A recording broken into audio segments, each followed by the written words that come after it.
Time's up, Admiral. Here it comes.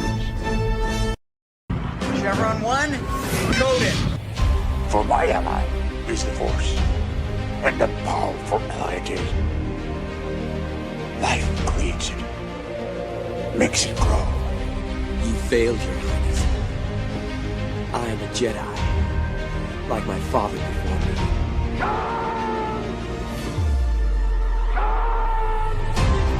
Cry hammer, and let's set the tongues of war. Chevron 2 is loaded. Conan, what is best in life? Crush your enemies, see them driven before you, and hear the lamentation of their women. It's all in the reflexes. Paul also said you're heavy into martial arts, Tai Chi and all that killer stuff. I suppose we have to register you as a lethal weapon. Chevron 3 encoded. And somebody ought to belt you in the mouth. But I won't. I won't. The hell I will. Chevron 4 encoded. Do you expect me to talk? No, Mr. Bond, I expect you to die. Chevron 5 encoded. You take the blue pill. The story ends. You wake up in your bed and believe whatever you want to. You take the red pill. You stay in Wonderland. And I show you how deep the rabbit hole goes. Chevron 6 encoded. Now, come on, you can, monkey boy. Great Scott. Back off, man. I'm a scientist. You shall not pass! I thought I'd die fighting side by side with an elf. What about side by side with a friend? A day may come when the courage of men fails, when we forsake our friends and break all bonds of fellowship. But it is not this day.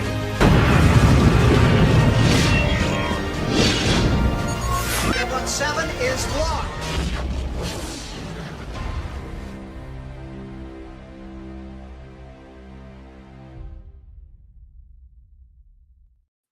Hail and howdy, everybody. Welcome to, Jed, if I was a smart man, I would have said we did everything to say Saturday afternoon driving. If I was a smart man. But I'm not. Man. I'm not. I'm merely a wise man. It's night somewhere. Lucky. It's night somewhere. Sure. Fine. It's 5 o'clock somewhere. It's somewhere. Hail and howdy, everybody. Welcome to Saturday night driving, even though it is 3 p.m. in the afternoon. We are a little earlier today because real life sometimes has to take priority and shit needs to get done. So we're going to have a little, I'm going to say, amusing conversation about this movie today. Because this is like the third or fourth time I've seen this movie. Mm-hmm. And it always disappoints. Really?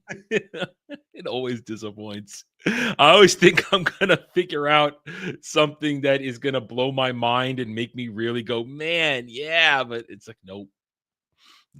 So today we are discussing. That's how it works. Here we don't watch, we discuss. I'm on a roll.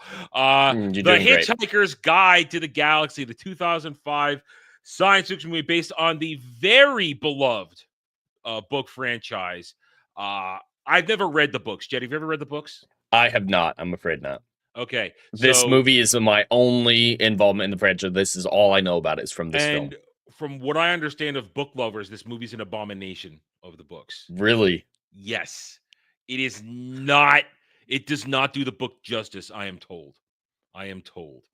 But we must base what we have off the movie. Jed and I do not have book knowledge, but it still doesn't help. So hail and howdy to the chats. We thank you for joining us. Hit those like buttons, subscribe to the channels, and let's get this show on the road. Okay, Jed, this was your pick this week. Why? Well, I do need to say I'm very happy that we're talking about this movie and having drive-in, because otherwise I'd be playing Assassin's Creed Shadows. And I think you do need to thank me for choosing this movie, because yes, I briefly considered choosing The Martian, but another idea I had was to celebrate the release of Assassin's Creed Shadows by watching the 2015 Assassin's Creed movie. Oh, ooh. And if you've never seen that, I've seen it. You've seen it. I saw it once. So yeah, I've spared you that connective tissue. And so you should thank me for choosing this film instead. That was one of those movies when I was laid up in 2016, 2017 in recovery.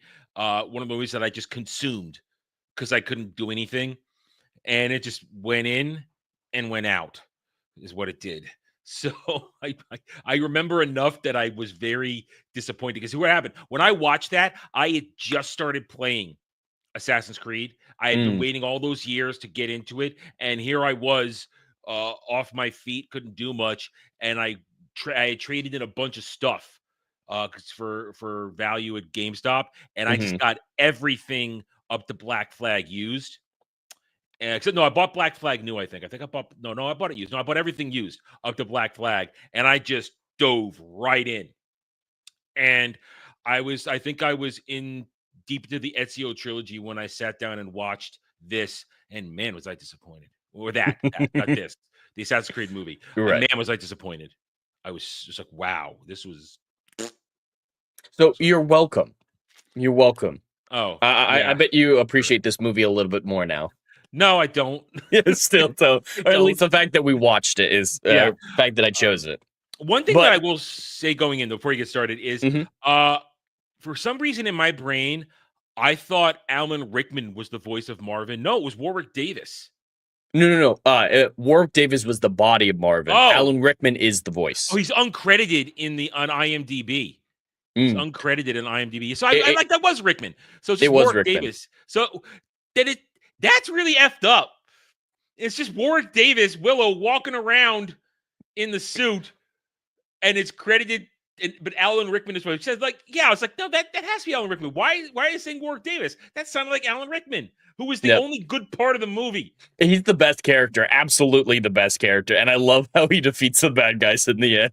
I was a little worried that he'd getting shot in the head would heal his depression and he'd just be happy-go-lucky after that. I prefer this route that they went. Okay, so it's your movie. Get us started. Okay, so yeah, this movie, I watched it as a kid. I remember really liking it as a kid, but hadn't seen it since, barely remember it, and I just thought, it's time to do a fun sci-fi movie.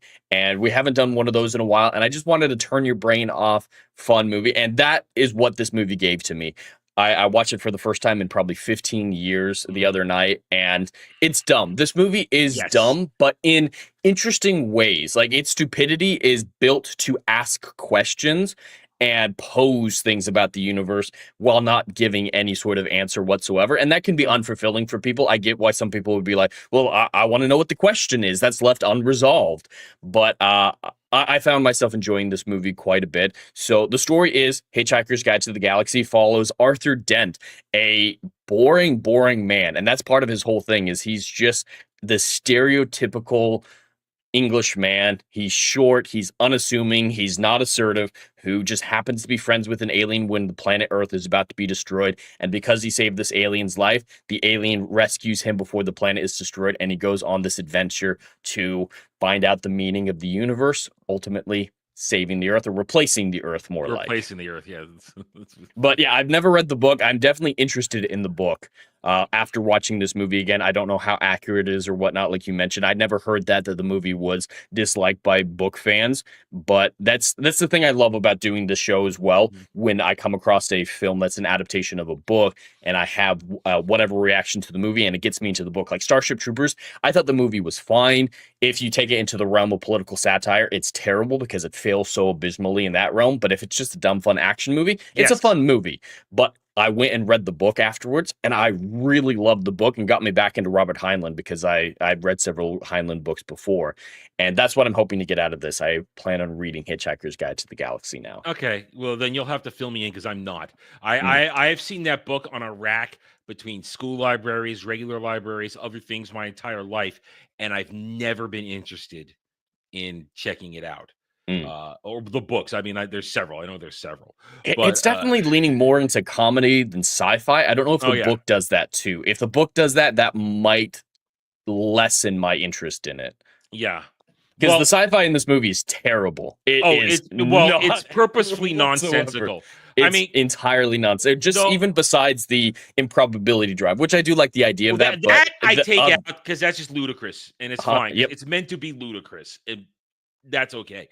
The rest of it, I mean, the whole idea that a single planet which is rotating around a sun is in the way of a hyperlane route. It Yeah. doesn't, because if we take even science fantasy into account, because that's what hyperdrives, hyperlink, hyperspace usually is. It's more science fantasy. Mhm. Just for Star Wars, because that's the most famous version of hyperspace travel. You take in coordinates for accounting for the gravitational pull of a star in a solar system, not a planet. So it's the star that matters, not the planet. It would have made more sense if they'd blown up the Blowing star up or the something. sun. That would have been even more funny. Which then would have been nuts recreating a star. But I guess, I mean, I have a whole problem with the idea that at the end of the movie, Earth Mark II. So they just had a literal backup data of every single person and moment. Just That's sitting the problem around. I have. I can buy them reconstructing the Earth if they have the ability to do that and making Earth and starting a new human species, but Yeah. recreating the people is what I have a problem with. If Who it were had been exactly in the moment when it all blew up. that's where my issue happens. They're rebuilding the people with the same memories without any knowledge of what would happen. Yeah. I think it would have been a kind of bittersweet ending if it was a new human race. Yeah. That Arthur is like, well, I'm something different now. I'm Hey, not the same species as them. I've been listen. moved by the space travel with this hot chick. That's why I'm going to leave and if never I had to return. restart the human species with Zoe Deschanel, sign me up.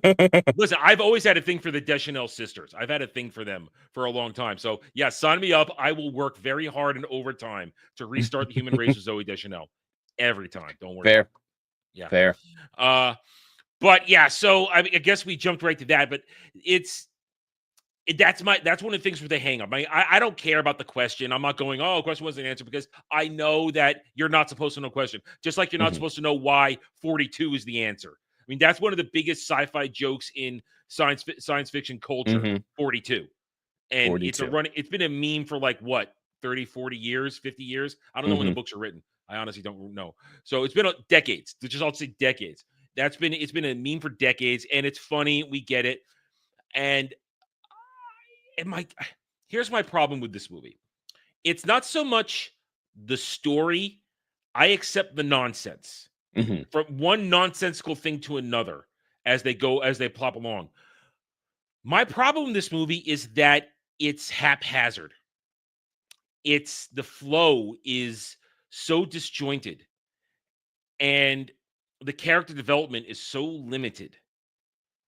And I feel like I want to like these characters, and I don't. I mean, lust for Zoe Deschanel aside, laughing at Marvin aside, Marvin's the best character, unequivocally. I don't feel anything. I know I should be laughing at these jokes, but I'm barely cracking a smile. Maybe, and I can't say maybe it's because I've seen this 4 times at this point, I think. But no, a really good movie with good humor, you're going to laugh at it every time if you really enjoy it. And I wasn't. And that's my problem. My biggest problem is that I'm just going through the motions, and I should be Sam Rockwell's Zaphod. I should be rooting for his stupidity, because it's just so mind-numbingly dumb, and you should just be rooting for it. But I'm not. I find myself being annoyed because it's just, how are we following this guy? Why? And it's how did he get Trillian in the first place? Just because she wanted to go on a trip? Yeah. Most of my problems with this film have to do with Sam Rockwell's character. I think his acting's fine. He's absolutely did what he was asked. The cast is the saving grace of this movie. It's an outstanding cast. Martin Freeman, Zoe Deschanel, Sam Rockwell, even Mos Def, who was a rapper and did a few movies on point. Even Mos Def is good, a very unique, awkward way. Alan Rickman's voiceover work, cameos by Malkovich, Helen Mirren voicing Deep Thought, and then shit. Oh God, I just had his name. He played Davy Jones in Bill Nighy. Bill Nighy. Yeah. Bill Nighy. Next to Rickman, Bill Nighy is my favorite part of the movie. Bill Nighy never disappoints me. He always does a fantastic job. I think the funniest scene for me, though, was the cameo of whoever played the whale. I think the voice actor for the whale was a cameo of some sort. I didn't recognize the name. It's Ian McNeice. You would recognize him if you saw him. Oh, he played the diplomat in what's the what's the period piece with the captain that you like so much? Hornblower. Hornblower, yeah. He played the diplomat on the ship with the Hornblower when they had Black Plague. Really? Yes, that's the guy who plays Winston Churchill in Doctor Who. Yes, that's him. Okay. That's him. No, that I think is the funniest scene in the movie. That I just laughed out loud to that scene. Some of the others I chuckle at and like, that's funny. But that scene with the whale falling from the sky and dying gruesomely, that just spoke to me on a personal level. It is good. And then the flower pot. Oh no, not again. And if we understood why the flower pot said this, we would understand the universe so much better.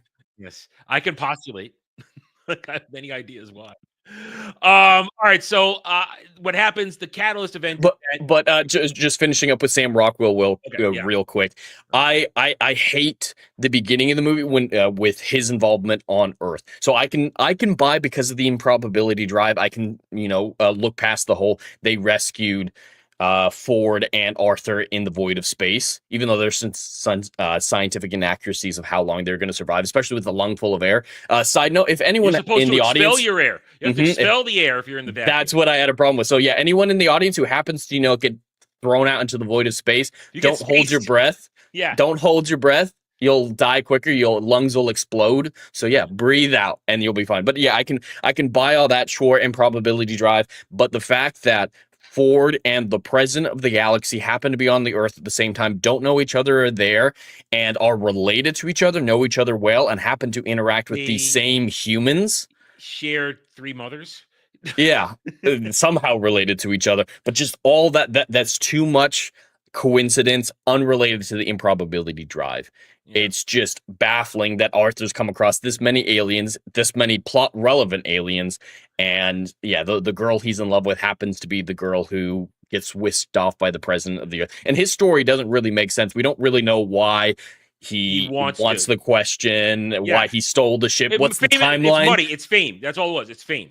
It's so underwhelming. And what was the timeline? Did he steal the ship, go hide on Earth, meet her, and then go off? Or did he meet her before? And then she's somehow the expert on the ship when it picks up Arthur and Ford? That's the thing. How does Trillian know how the ship works? We don't even know what she does for a living. Mm-hmm. And what's the timeline? Like, has she been on the ship for a year? Has she been on the ship for... Yeah, because he looks at his phone all the time. It's like, what? He talks like it happened 2 weeks ago. And... And he's already in love with her? After that one meeting. I mean, I'd like to love her, but I wouldn't say I'm in love with her. There's a lot of things. And also, another coincidence is he signed the demolition order for Earth because he thought it was a... Yes, but they specifically said it was on display for 50 years. There, that's where I was going. It's like, wait a minute. That means he signed it 50 years ago and has been on the run for 50 years? How old is he? How long's a presidential term? Well, remember he said the president doesn't really do anything. He's just there to distract people, which is kind of an amusing political joke. Mm-hmm. But, so there are so many inconsistencies. And here's my question. Is it being an inconsistent on purpose, or is it sloppy script writing? No, I think part of it is on purpose because, like Legatus is pointing out in the chat, it is supposed to be parody, but that, in my opinion at least, is not a good enough reason to not be good. Parody has some leeway when it comes to making fun of a genre, but it still needs to have quality. Continuity is still important. Continuity is still important. Like Spaceballs, I look at as the pinnacle of parody films, at least, especially in the sci-fi genre. Yeah. That plot still progresses in a logical fashion while making fun of every science fiction property from the 70s and 80s. Yep. I think that film is masterfully put together. And just saying, hey, sometimes sci-fi movies don't make sense, so it's okay for this one not to make sense, is not an explanation that I can ever fully get behind. I agree. Parody isn't a free license. It is a free license for entertainment value. I will say these parts are fun. I enjoy this movie, but it detracts from the objective quality. Make it make sense. Make it make sense. In terms of continuity. The explanations don't have to make sense, but when things are happening, it's still this may be a parody, like you said. It may have all this nonsense about this and that and how they get into one situation, but events still need to happen in order because there's no time travel associated with the movie. There is interdimensional travel, but it's explained that they came from someplace that reality hasn't been altered in that sense. And the improbability drive isn't moving them around in time. It's just burrowing through time and space to get you to another point. I would akin it to like basically ghetto folding space is what it does. So I want to know how he signed it 50 years ago and how it was on. I mean, I get the joke in the opening. Oh, you should have seen it was on display at the county court or the county public office. Yeah, it's definitely meant to be a comparison to how Arthur lost his house. And right there, it's fine. But then to learn later on that he signed it, it's like, when? 50 years ago? Now, they make it clear that these humanoid alien species, that they do not have human lifespans, that they're very, very old. It's apparent as you go through this. But again, the question, that whole clip of when he gets elected president and steals the ship, when did that happen? Because it looks like he got elected and then effed off immediately. Then when did he sign the paperwork? Yeah, that's stuff that needs to make sense. You can make fun of, like, using the improbability drive to make fun of science fiction speculative leaps. That's great. That's great parody. But when your plot doesn't make sense, plot still needs to make sense in parody. And I think that's our stance on that. And here's the other thing. Just to move so they're on there. Let's just after they escape the ugly people who can't do aliens, who can't do poetry, which I wanted to hear that poetry. I don't know if anybody else did, but I needed to experience that. I needed to hear it because I need to know why Mos Def's character is losing while other people die, and Martin Freeman's just like, okay, it's just bad poetry. Well, I think the implication was that human species were less evolved artistically, and so it didn't matter to him because the worst poetry in the world was from some random dude in England. So he's just not. He doesn't have the artistic spirit or whatnot. He's not cultured, so he doesn't recognize how bad it is. And for being from a more advanced alien species, it hurt his artistic spirit. That's headcanon though. That is not based on any evidence in the film. That's just my interpretation of that scene. Well, that either way, then no matter what, the joke goes over my head. He's already established I'm not a smart man today. So, but after they escape all that and using the hitchhiker ring to get picked up and all that stuff, while they're on their way to try and get to the world where deep thought is, the improbability drive, of course, takes them to where it's very TARDIS-esque, where it takes them to where they need to be to get the coordinates from John Malkovich. But when we get there, Zaphod just like, whatever the guy's name is, I gotta get you. Like, why? I mean, now we know that I know they established that he's a retard because he split his brain, but I still need a reason why he goes charging off to get him. For the something for the election because he blackballed. I don't know. That was his opponent in the election. I know John Malkovich was. So yeah, that it's a rivalry from the election. But it was a long time ago. I'm so confused. I'm not confused. That's a wrong word. I'm tired. This movie, even though this movie makes me tired. When I watched it, I was just sitting here. Honestly, waiting for it to be done. I mean, I had seen it before, so I knew the beats that were coming. Like I knew the secret of the mice ahead of time. Also, the movie lays it on pretty thick that the mice of Mice and Who and no, just mice, or you're going to be a lower life form. You're going to put in the planet, and you see them right away, and there's two of them in the way. They laid it on pretty thick. Yeah, pretty thick. But what do you think of the dolphins being the second most intelligent species? I hate that opening sequence. I hated that. I think the opening sequence was fine up until the musical number. Like when it's just saying, oh, the dolphins were saying so long, thanks for all the fish. That was fine. And then it went into the opening credit. The joke went on for way too long for me. Here's my problem with that. Dolphins are grapists of the sea. And if they're the most intelligent thing, is like, wow, okay. They could have put that joke in there, and then that would have been dark humor. But they didn't. So I don't know. I hated that opening. I hated it. It puts me off immediately. Maybe because I hate modern day musical numbers. Maybe that's it. I don't know. So, Legata's just answering what you're saying in the chat. So we do agree that the overall plot that you just laid out there does make sense. The connection of events for why the Earth exists, the ultimate question, all that stuff makes sense. But we're saying how the characters' plot, why they go from place to place, how they go from place to place, their motivations, the coincidences of the improbability drive cover a lot of them.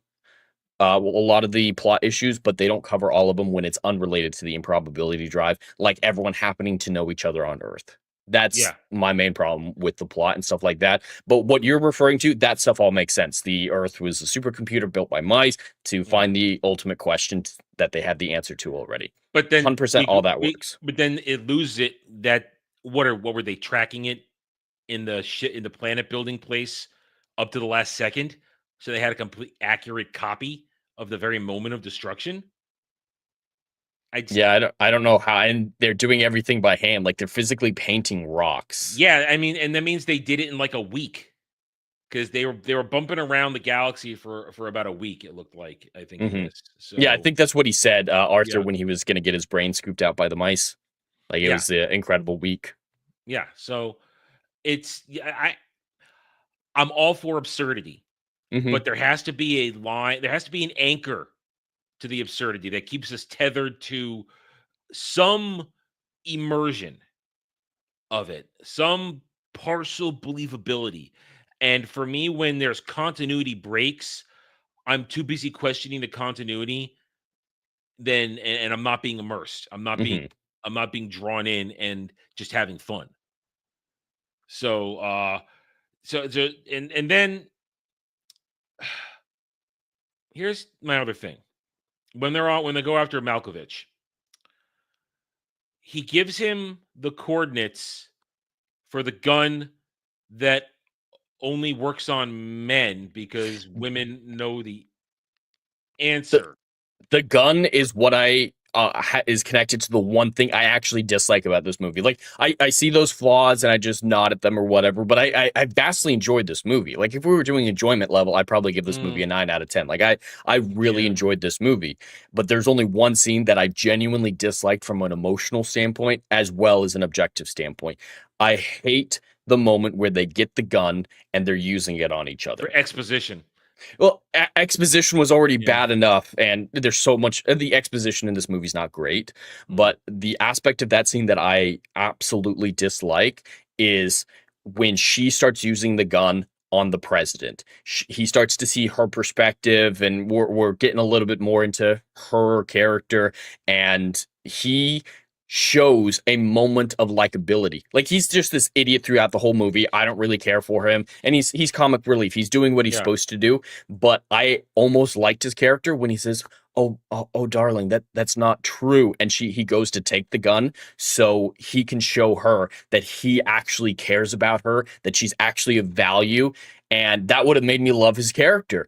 But then she just goes, "Yeah, I'm a woman. It won't work on me." The undercut, the one thing that could have made me like Sam Rockwell's character beyond comic relief and see there's actually a good character hidden beneath all the bluster, and done it in a really interesting way with the gun. And she could have had character development. He could have had character development. It could have been a really well-written scene if he had just been able to fire the gun and it worked on her.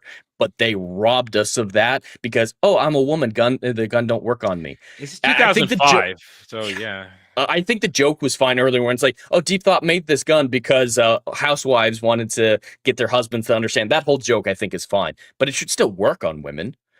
There should be an exempt clause. Yeah, or it's like it should work on unmarried women. Because if you're not a married woman, then how do you know? Then that it was made for married women. She's not married. Yeah, so there's plenty of ways it should work on her, no matter what the justification is, and it would have made me like Sam Rockwell's character as something of depth, the character of depth. Because I love that delivery when Sam Rockwell says, I think the line's roughly like, "Oh, darling, that's just not true," after she's expressing through the gun, that she's not of value, she doesn't matter, she's the last human. Does she deserve to be the last human? Is she good enough? Who cares about me? I'm worthless type thing. Or it would have been interesting the fact that it couldn't work because he only had half a brain at that time. half his personality's missing. And then yeah, it could have worked really well where he tries to shoot it, but yeah, his brain's not working, so it doesn't work properly. And then he has to convince her that he actually cares about her. And I would have really liked that. I think that would have been the best scene in the movie for me if they had gone there. But they got rid of it for a cheap joke about, yeah, women know everything, and then they just move on. I hate that. That is the one thing that I dislike about this movie. From objectively and subjectively, I think that scene is a major problem. Yeah. And the whole, to your point, if you're doing complete subjectively, you enjoyed it. Subjectively, I didn't enjoy this movie. Because I'm just not, like I said, I'm not being entertained by the characters. I'm waiting for Martin Freeman to do something. And when he finally does something, it doesn't make sense how he suddenly is able to free himself before his brain gets scooped out. Oh, that's very convenient that he breaks his arm restraint. Yeah. Yeah, he's not a man of strength, and he wins by being strong. And then, if he had outthought the mice or something like that, that would have worked better. But yeah, just, oh, I'm strong now. Break it. Kill him. And that's a thing also, that these are a couple interdimensional creatures that are clearly tens of millions of years old, maybe even hundreds of millions of years old. They were killed by being smashed. I'm not looking for an epic battle. I'm not looking for that. No. I'm looking for something that makes sense. And then they just poofed back. I mean, did they poof back to their dimension? I don't know. And we're not supposed to know. I understand that, but it's just, I think I would most describe this movie as massively anticlimactic at every turn for me. There's nothing. Promises are not delivered for me in terms of resolutions. I mean, yes, Martin Freeman, he uses his Britishness to get them through a queue. Or he's the one that sort of leads the charge in there, but it's still, you're dealing with retards. I mean, you're dealing with bureaucrats. Yeah, it doesn't make Arthur look like a great, inspiring character when he's just the least retarded in a group of retards. You're the smartest man on the short bus. Exactly. Good for you. Yeah, he's first in line on the special needs ride. He's smart enough to not go swimming in the kiddie pool, but I mean, I'm constantly wanting more. I mean, this is a parody science fiction movie. It would have been great character evolution if he had gone full swashbuckler like Zaphod would have done in some zany way, because that's totally a Zaphod thing, to swing around, do swashbuckling retarded shit because he doesn't know any better because he's dumb, and that's what his instincts are. It would have been funny for basically Martin Freeman's character to pick up on everything everybody else is doing and then kind of realize, this is how I survive in this insanity, by going balls to the wall and just doing silly shit and just do it. Instead, now Martin Freeman's great. I enjoy him in just about everything I watch him in. But this character is so subdued, and to the point of, I'm hearkening now to when they go through dimensional portals to go to Deep Thought, and then when he gets taken by Bill Nighy to Planet Factory. At that point in the movie, why is he still hesitating to jump through a portal? They've already been through the shit. Yeah, and he sees two people do it before him, or three people in the end. Yeah. Like, I get a little bit of hesitation at first, but the other people are like, yeah, this is what it is. We're good. The poontang you are hot for already jumped through the portal. Go. Why are you waiting? It would have been more funny if he had been distracted by something, or another zany moment happened. Instead, we are at the beginning of the third act here, and his character development hasn't reached maturation, and that's what's bothering me the most watching him. And that's what I'm thinking when I'm watching this. I'm thinking, dude, why are you hesitating? You've already gone through a bunch of shit. Your hesitation should be gone. Oh no, but the plot needs him to miss it. Yeah, and there's more insane things he's gone through, like the improbability drive. Yeah. What's a portal compared to an improbability drive? What's turning into yarn people compared to... So my point is that it's contrived. Yeah, it's contrived. He misses it because he still needs to be hesitant because the plot needs him to miss it. I shouldn't be seeing that openly. That, oh, he's doing it because plot needs him to do it. No, it should be so blended and fine that I shouldn't see that the plot needs him to stay so he can get picked up by Bill Nighy and go to Planet Factory. I shouldn't see that.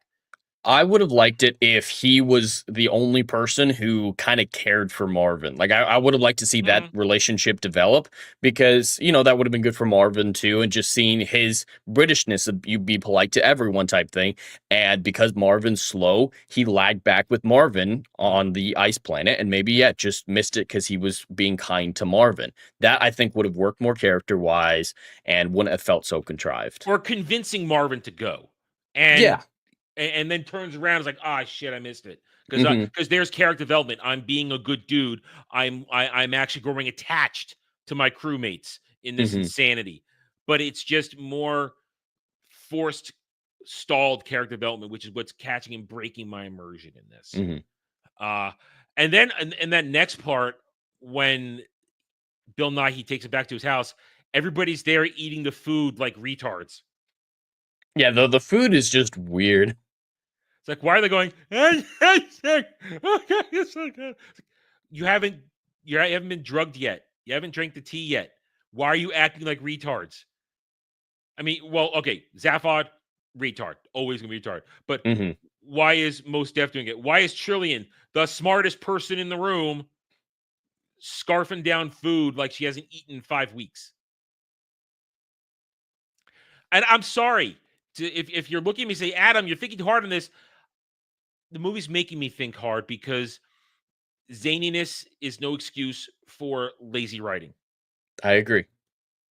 It's not an excuse. And something being designed to be a parody of something isn't excuse for not making sense. Every movie should make sense. Yeah. Comedy is not an excuse for poor writing. But to what I said earlier, most of it is saved by the fact that everybody, even in these dumb moments, is giving a great performance. Every single person in this movie gives a fantastic performance, which is the entertaining part. That's the entertaining part. Watching everybody do the stuff is why it's working in terms of why. It's why I'm not going, oh my God, I hate this. It was over. It's like, no. I like Martin Freeman. I like Sam Rockwell. Most Def is even good. I like Zooey Deschanel. I really there like are things to like, I really like Bill Nighy when he comes in. Even though it's just voice work, the voiceovers of this are still funny because they put. I mean, Helen Mirren is 5 seconds in there for for her cameo as Deep Thought, and it's just no. Oh no, the TV's coming back on. Leave me alone. It's delivery of a veteran actress who knows how to inflect properly and can emote with her tone. So that's enemies like you mentioned with the whole whale incident. It's still funny because it's good voice acting. There are good things in here, but this movie, the sum of the parts does not make a good whole for me in this movie. That's like one of my biggest problems, I think. Real quick, for £5 from Jay Fraser 360, hail Adam and Jed. The film doesn't do Douglas Adams' work justice. Instead, I recommend the 1981 BBC series, which adapts the first 2 books neatly. Oh, I didn't know there was a TV adaptation. I didn't know about that either. All right. Definitely interested in checking that out after I read the books. Now, finding it might be hard. It might be hard because I'm sure it might be someplace on a YouTube or Tubi or maybe something like that. But I think the most difficult thing for something from 81 and I feel like this would be obscure. So it might be hard finding it, but that's cool. I did not know. I somewhere in the back of my head, I had a feeling there was another adaptation, but I didn't know when or where it was made. I think I knew it was out there. I just didn't know, but this answers that question. So thank you, Jay Fraser, for that £5. And there's a radio series too. Okay. Radio series. I'm never into radio series. I know you are because of Doctor Who on occasion. Yeah, the Big Finish, the audiobooks. Yeah, the audio dramas. I guess I never get into radio stuff, radio dramas or stuff like that. Never have. Yeah. I like them when I'm out and about doing something. Like I'm never gonna just sit down and listen to it and do nothing else. But if I'm like driving, a car ride, nothing wrong on a car ride. Yeah, it's. I mean, that's what it was kind of designed for, radio. So it works seamlessly. That's big thinking there by me. Huh? Deep thought 2, the atoming. Oh goodness, let's not do that. All right. So you got anything else you want to do on this? Because I feel like we've been dissecting it pretty thoughtfully. That's what I did there. Yeah. No, I think we pretty much covered it. A lot of this film is designed not to make sense, and we've covered our arguments for why that doesn't necessarily work from what we believe is an objective standpoint. Mhm. And we've gone over the major characters, the major scenes. And I need just to clarify again, I think this movie is a lot of fun, and I would definitely recommend it for people, but the quality of script isn't there. Yeah, watching it once, and if you enjoy it, do it more. But yeah, the quality of script just isn't there. Mhm. But there's enough good ideas that it makes me want to read the book. Mm-hmm. Yeah. That's a fair way to put it. Yeah, it's worth a watch so that you can say I've watched it. I can compare it if I want to read the books, this and that. But now, this being the third or fourth time I've seen this, I don't really need to see this movie again because, like I said at the beginning of the discussion, it's one of those movies where every time I watch it, I think I'm going to find something in it that really sparks and I'll latch onto it, but I never do. Now, 3-4 times in, and 3-4 times in, if I'm not finding it, I'm not going to. It's not going to be hit. And obviously, this wasn't any sort of real success, because if it had been a success, they would have made more movies based on the books. They would have kept going, I think. But they didn't. So there we go. Also at the time, that's right around the time where Martin Freeman was getting really close to starting working on The Hobbit. So he probably had his, and he was also doing Fargo. So because Martin Freeman was really busy in the 2000s. Yeah, The Hobbit was still a few years away, but didn't he start that in like 2007? Or am I well, the movies came out in 2013, 14, and 15. So I think they started filming in 2010. Okay, I'm a little off then. Never mind. Retarded moment. Moving on. Let's get our scores in. Jed, it's your week. You go first. So yeah, if I was reviewing this movie objectively, I'd probably give this like an 8 or 9. I have so much fun watching it. I will absolutely rewatch it, and I appreciate the jokes. Dry British humor works well for me. I'm going to check out the books, but from an objective standpoint, the plot, the characters, the script just doesn't hold up. A lot of times, the quality of the writing is sacrificed at the for the jokes, and writing should not come at the expense of jokes. And I'm never going to be okay with that. I might enjoy a movie like that, but when I sit down and review it, I will have to be critical of that. So my score is reflective of that, and I have to give this movie a 5 out of 10. Okay. My score is, as usual, a combination of the objective and the subjective. I feel like this movie's a mess in terms of its pacing. It's hectic, and I know it's supposed to be zany, but the continuity problems I've expressed really pull me out of enjoying the zaniness, the retardation that's supposed to be amusing. I don't connect with the characters at all, outside of wanting to like bend Zooey Deschanel over. So I mean, there's really nothing to keep me latched onto this movie. So I give it a 6 out of 10. It's just not there for me. Not doing it. So there you go. It's another one in the books. Now we are off next weekend because we got other shit to do. We'll be back probably in 3 weeks. I think we'll be back in 3 weeks. I think the 12th is Doctor Who. You're right. Oh damn, we're running into Who cares? You're right. Shit. Okay, so. And I will be out of the country for the 12th. Yeah, so we're going to be no driving until May. Last driving until May, guys.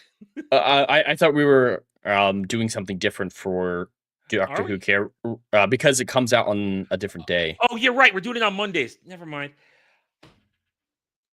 Stop that. You're making me forget how I do shit. So, no, all right. So, all right. Forget it. We'll be back somewhere. We'll be back on the 19th for regular drive-in. Who Cares is on Mondays. We're doing Who Cares on Mondays. Right before Mellow Mondays is how we're going to do it. Yeah, that's it. I remember. I just endeavored to confuse you. Yeah, listen. I do the best I can. I'm not a smart man. Anyway, so we'll be back on April 19th with our next one. There will be, I won't be doing anything probably. I'll be back. I'm going to be gone all next week or all the following week. So but I'll be back by April 5th, but I don't think I'm planning any stream like that. I'll probably end up on Saturday or some way, shape, or form. So April 12th, I'll probably do a separate type of stream just to fill the block time in for something, so that there's something going on. Probably gaming related. You could start Assassin's Creed Shadows, or I couldn't. You know, I got plenty of other games to play. And then so we'll be back on April 19th. It'll be my pick. I have no idea what it's going to be. We'll see what my mood is that week. So thank you, everybody, for joining us again. Whether you're watching live or on the replay, we appreciate each and every one of you. We thank you. Without your support, we do not get to do this. So hit those like buttons, subscribe to the channels, and we will see you guys later. So until then, take it easy. Have a good night or day wherever you may be.